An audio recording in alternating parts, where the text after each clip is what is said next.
also here tonight is Congresswoman from California, new Congresswoman Young Kim. Congresswoman, welcome aboard. Thank you so much for joining us. I love your story, and I want you to tell it to our viewers, because tonight is about taking charge of our lives, being in charge of our future. We know sometimes it's not always going to be easy, but that's the point of being in charge of it.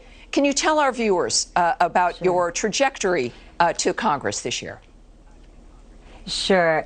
Thank you, Tammy, for having me. You know, I am an immigrant from South Korea, so my story of being elected to serve my community that I've called home for decades and now serving in the United States Congress as one of the first Korean-American women to serve.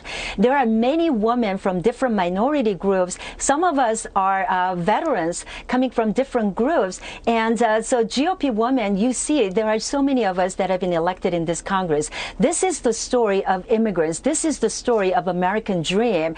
And so I'm really glad that while I'm the first of the Korean Americans serving in Congress, I know my story is not unique. There are many of us like mine, and I hope that my story can inspire others, especially young girls and women, to know that they can now start participating in the political process and make sure that their voices are heard.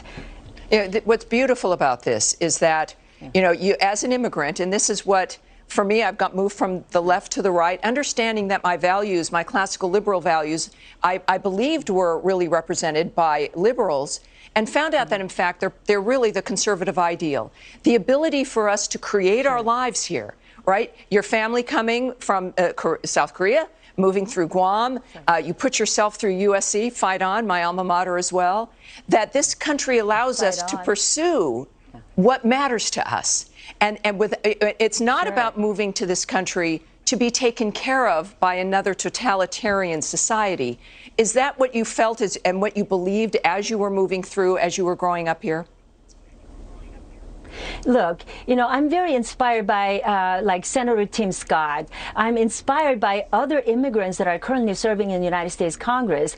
But I am a Republican member because I truly believe GOP is the grand opportunity party that works on policies that will lower taxes, lower healthcare costs, work on pro-growth policies. So these policies help Americans like me to succeed. And I know this is the party that has the future. So when I see Tim Scott, when I see my colleagues from different communities, minority groups, this is the future that I see. And what I've seen as an Asian American, especially seeing how the rise of Asian hate crimes have been rising over the last several decades, especially over the COVID era, it breaks my heart. But you know what? We cannot, Congress has been addressing this by passing a legislation recently, but let's remember, we cannot legislate hate out of our hearts and minds, because change begins with each of us taking personal responsibility and starting to treat each other with respect and seeing each other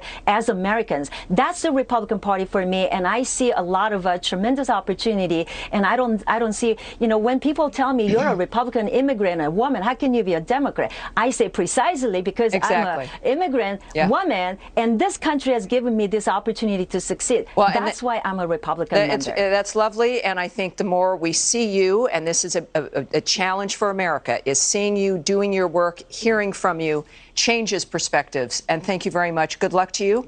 Yes. You're already having a big impact. We thank you for joining us tonight. Thank you, Congresswoman. Appreciate it. Thank you. Now, you might think big tech is